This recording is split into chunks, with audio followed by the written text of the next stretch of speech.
Hello everyone, তোমরা সবাই কেমন আছো? আশা করছি সবাই খুব ভালো আছো, আর আমিও কিন্তু খুব ভালো আছি। আজ বেরিয়েছি সকালবেলা বাড়ি থেকে ব্যাগপত্র প্যাকিং করে। কারণটা তোমরা অবশ্যই জানতে পারবে। একটা বড় ব্যাগ আর একটা হ্যান্ড ব্যাগ। আমার ঝিনুক কতটা খুশি তোমরা ওর মুখ দেখেই বুঝতে পারছো। তো এখন পৌঁছে গেছি আমরা বাবার বাড়ি। এই যে আরেকজন চুল ঠিক করতে করতে চলে এলো, ক্যামেরা দেখলেই ওর চুল ঠিক করা। তো এবার কোথায় যাচ্ছি বলেই ফেলি। আমরা পরের দিন ভোরে যাচ্ছি দীঘা, বাবা মা, দুই বোন ও আমরা তিনজন। দুপুরের মেনুতে ছিল একেবারে সিম্পল খাওয়া দাওয়া। বিকেল হতেই পেটটা একটু খাই খাই করছিল, তাই দেরি না করেই প্রিপারেশন শুরু করে দিলাম। কারা কারা আমার মতো বিকেল হলেই একটু মুখরোচক খেতে ইচ্ছে করে কমেন্টস করো তো। আলু কাবলি তো রেডি, এবার শুধু খাওয়ার পালা। রাতে ডিনার সেরে সবাই তাড়াতাড়ি ঘুমোতে গেলাম।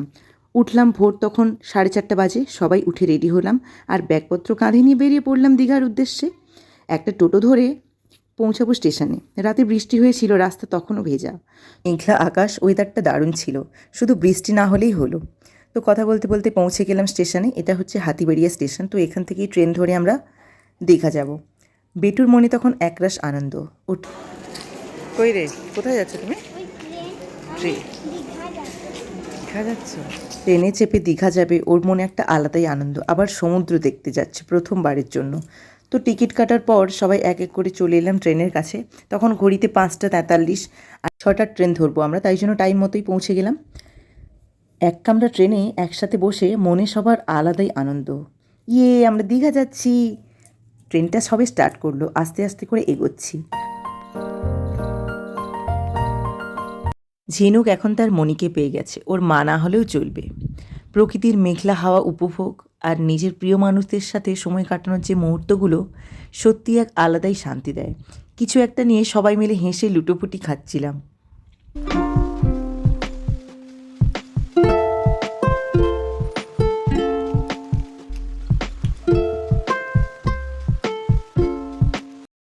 আমাদের মোট কতগুলো ব্যাগ দেখেছো?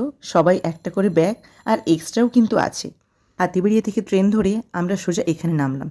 তো এবার তোমরা দেখে বলো তো চারিপাশটা, যে এটা কোন স্টেশন। বুঝতে পারছো কি? বলে দিচ্ছি, এটা হচ্ছে তমলুক স্টেশন। তো এখান থেকে সোজা ট্রেন ধরে আমরা একেবারে দীঘা পৌঁছাবো।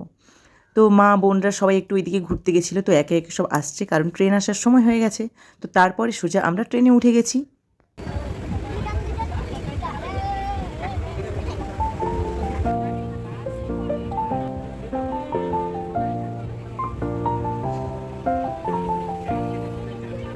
জানালার পাশে সিট, মেঘলা আকাশ আর ঠান্ডা ঠান্ডা হাওয়া, সাথে প্রিয় মানুষ, অনেকটা হাসি মজা আড্ডা, আর সমুদ্র দেখার প্রবল উচ্ছ্বাস। তাকিয়ে দেখি রাস্তার ধারের জলরাশি জুড়ে পদ্মপাতার একরাশ সমাহার, যেন আমাদের সাথেই ছুটে চলেছে।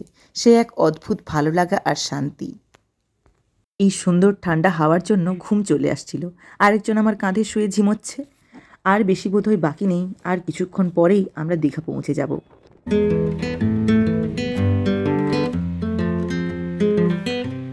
Welcome to Digha. পৌঁছেই দেখি অঝরে বৃষ্টি আর এত ভিড়। ট্রেন থেকে নেমে বৃষ্টির মাঝেও যখন দেখতে পেলাম জগন্নাথ মন্দিরের চূড়া, তখন কী যে ভালো লাগছিল বলে বোঝানো যাবে না। পৌঁছে বৃষ্টি দেখে একটু মনটা খারাপ হয়েছিল, তবে আমরা কিন্তু ঘুরতে এসে বৃষ্টির সম্মুখীন হইনি।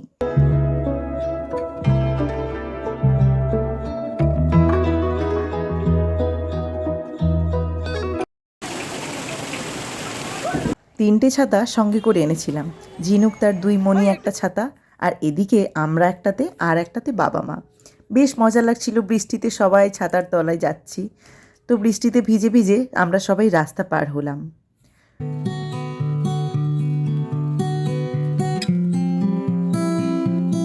টোটোতে উঠলাম হোটেল খোঁজার উদ্দেশ্যে। চলো দেখি পছন্দ মতো হোটেল পাই কিনা। রাস্তার ধারে বিশাল বড় বড় হোটেল। যেহেতু এটা সামুদ্রিক এলাকা, এখানে প্রতিদিন শত শত মানুষ ঘুরতে আসে। শেষমেশ খোঁজ পেলাম একটা হোটেলের। পৌঁছেই দেখি ফুল গাছ, আর এই যে আকাশটা পুরো মেঘ করে আছে। তারপর আমরা পৌঁছে গেলাম হোটেল ডে নাইট। তো যেখানে আমরা 2 দিনের জন্যই নেব, ভাড়া 2 দিনই থাকার প্ল্যান আছে। তো সেই মতো কথা হলো। ঘড়িতে তখন 10:30। রুমের মধ্যে সবথেকে যেটা দরকারি সেটা হলো মিরর। তো দেখলাম মিডিয়াম সাইজের মিরর, সাইডে টিভি। রুমগুলো বেশ মোটামুটি 3টে করে পিলো রাখা আছে, আর ওই সাইডে একটা ব্যালকানিও আছে যেটার মধ্যে গেলাম না জামা কাপড় মেলার জন্য। লাইট ফ্যান মোটামুটি ভালোই, আর সামনে হচ্ছে ওয়াশরুম। তো বেটু ফার্স্টেই এসে ওয়াশরুমে ঢুকে গেছে, আর আমরা যেহেতু 2টো রুম নিয়েছিলাম, এই রুম থেকে বেরিয়ে সোজা এই একটা রুম, ফার্স্টেই ওয়াশরুম, তারপর হচ্ছে এই যে বেডরুম। সেম পছন্দ মতো রুম পেলে আর কি চাই বলো। যেহেতু নিচের তলাতে ছিলাম, রুমগুলো ঠান্ডা আর বেশ ভালোই ছিল। তো একটু রেস্ট নেওয়ার পরেই 3 বোন বেটু সবাই মিলে রেডি হয়ে নিলাম। এই যে আমরা সবাই বেরিয়ে পড়েছি স্নান করতে যাওয়ার জন্য। তো চলো দেখা যাক, সমুদ্রের কাছে যাই।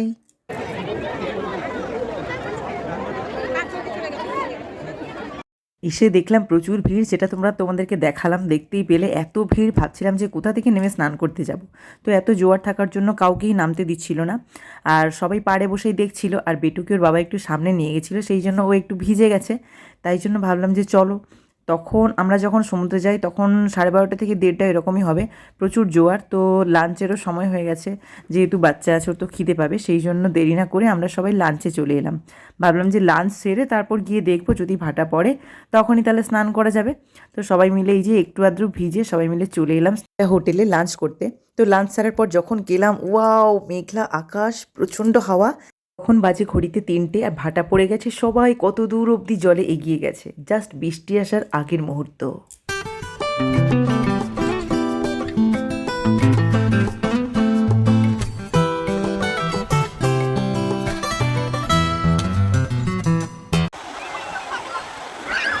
তবে আমরা কিন্তু বৃষ্টির সম্মুখীন হইনি। আমার ঝিনুকের আজ প্রথম সমুদ্র দেখা।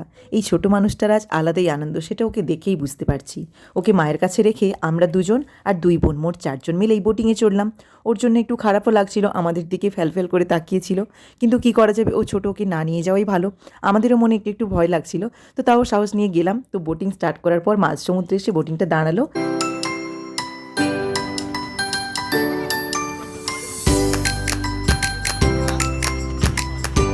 আমরা বোটিং থেকে ফিরে আসার পর বেটুর সে কি আনন্দ।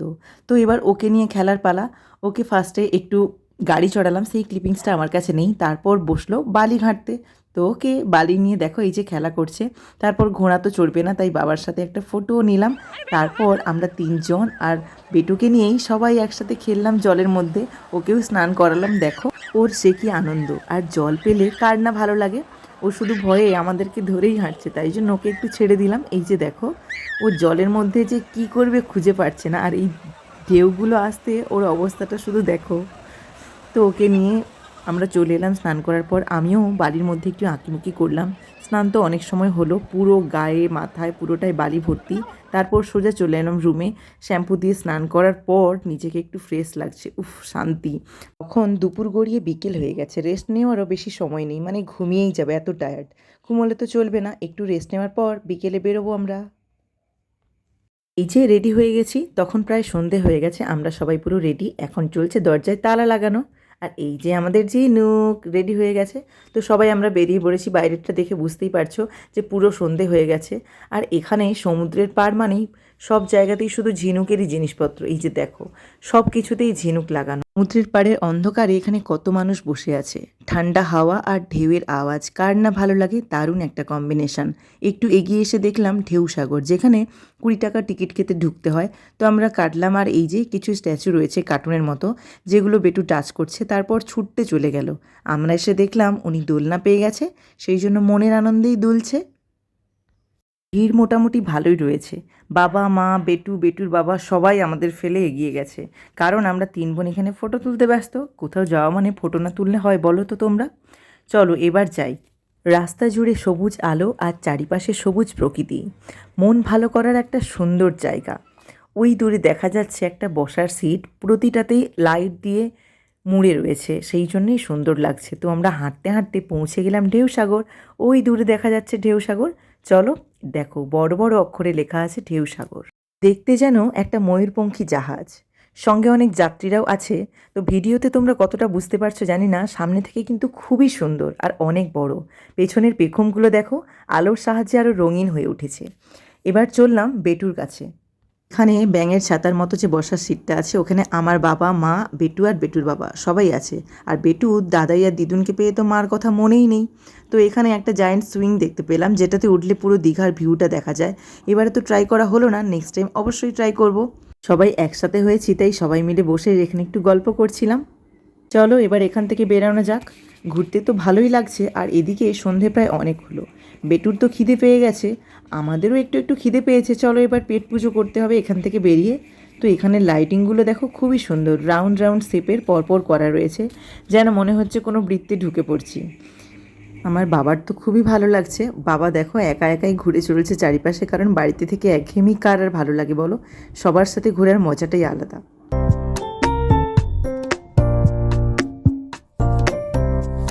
একটু এগিয়ে এসেই আমরা একটা বড় রেস্টুরেন্ট দেখতে পেলাম। তো ওখানে আমরা গরম গরম রোল অর্ডার করলাম।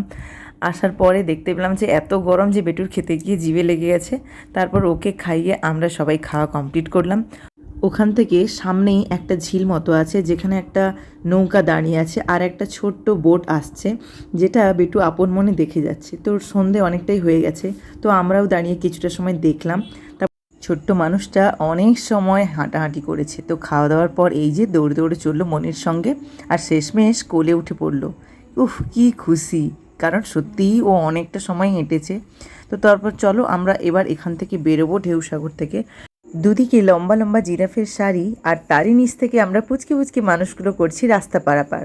তো ভীষণ সুন্দর জায়গাটা, তোমরাও একদিন ঘুরে এসো। এবার আমরা ঢেউসাগরের রাস্তাটা শেষ করলাম। এদিক থেকেই ঢুকতে হয়, আমরা আসলে উল্টো দিক থেকে ঢুকেছিলাম। তো তারপর তখন ঘড়িতে 9:30 এরকম বাজে, একটা টোটো ধরে উঠে পড়লাম। যেতে যেতে কত হোটেলগুলো দেখলাম, বিশাল বড় বড়, যেখানে সুইমিং পুলও আছে সব কিছু। যেতে যেতে আমরা জগন্নাথ মন্দির ক্রস করলাম। জগন্নাথ দেবকে দর্শন করতে আমরা কাল আসবো। আজ যাচ্ছি আমরা ওল্ড দীঘার উদ্দেশ্যে। তো চলো যাওয়া যাক। কথা বলতে বলতে আমরা পৌঁছেও গেছি ওল্ড দীঘা। তো এবার হেঁটে হেঁটেই ঢুকতে হচ্ছে। তো এখানে দেখছি রাস্তার ধারে প্রচুর কাজু বাদামের দোকান। সমুদ্রের কাছে পৌঁছে দেখলাম প্রচুর ভিড়, বুঝতেই পারছো। আর পুরো পাড় জুড়েই লোকজন বসে রয়েছে। আসলে রাতের সমুদ্র দেখার অনুভূতি আলাদা। আর বেটু এদিকে এক মনে খেলনা দোকানের দিকে তাকিয়ে আছে। বাচ্চাদের দৃষ্টি খেলনা তো আকর্ষণ করবেই, তাই না? সমুদ্রবর্তী এলাকা মানেই শুধু ঝিনুকের জিনিসপত্র। আমরাও দেখছিলাম কিছু জিনিস, তো পছন্দ মতো নিলামও। তো তারপর দেখতে পেলাম কাঠের বিভিন্ন রকমের ফটো ফ্রেম। তোমরা এখানে পছন্দ মতো ফটো লাগাতে পারো। রাতের পুরনো দীঘা, বড় বড় ঢেউগুলো দেখে মনে হচ্ছিল এই উত্তাল সমুদ্রে যদি কেউ ডুবে যায় বা হারিয়ে যায়, সত্যিই কি তাকে কোনোদিনও খুঁজে পাওয়া সম্ভব এই বিশাল জলরাশির মধ্যে? সমুদ্র আমাদের অনেকেরই ভালো লাগে, আবার অনেকের পাহাড়। আমার তো সমুদ্র, তোমাদের কোনটা? প্রকৃতির কি অপূর্ব সৃষ্টি, উত্তাল ঢেউ, জলস্রোত ও তার গর্জন যেন সমুদ্রের এক অপরূপ লীলা। পাড়ে বসে ঢেউ দেখার যে দৃশ্য, চোখ আর মন দুটোই যেন জুড়িয়ে গেল। ওখান ছেড়ে যেন আর আসতেই ইচ্ছে করছিল না। রাতও হয়েছে, যেতে তো হবেই।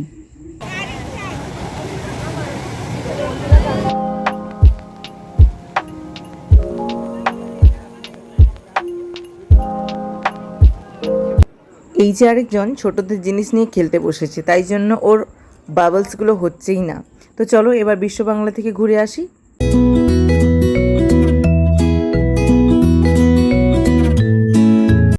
বাবার কোল থেকে নেমেই এখানে একটা ঢোল দেখতে পেলো, তাই জন্য দেখো ঢোল বাজাতে চলে গেছে। ওখানে দেখার বিশেষ কিছু নেই। এখানে দীঘার একটি লোগো দেখে ফটো তুলতে চলে এলাম, যেখানে লেখা আছে আই লাভ দীঘা। ব্যাস, ওখান থেকে সোজা টোটো করে রুমে যাব। তো তার আগে দোকান থেকে ডিনারের জন্য কিছু খাবার কিনে নিলাম। রাত হয়েছে, অনেক ঘোরাঘুরির পর আমরা রুমে চলে এলাম। এবার একটু ফ্রেশ লাগছে। আমরা চেঞ্জ করেই চলে এলাম মায়েদের রুমে, কারণ ডিনার করব বলে সবাই একসাথে। তো দোকান থেকে নিয়ে এসেছিলাম রুমালি রুটি আর তড়কা, ওটা দিয়েই আমরা ডিনারটা সেরে নিলাম। কিছু ফটোও তোমাদের সাথে শেয়ার করছি। কেমন লাগলো ভিডিওটা অবশ্যই জানিও। দেখা হচ্ছে নেক্সট ভিডিওতে। টাটা।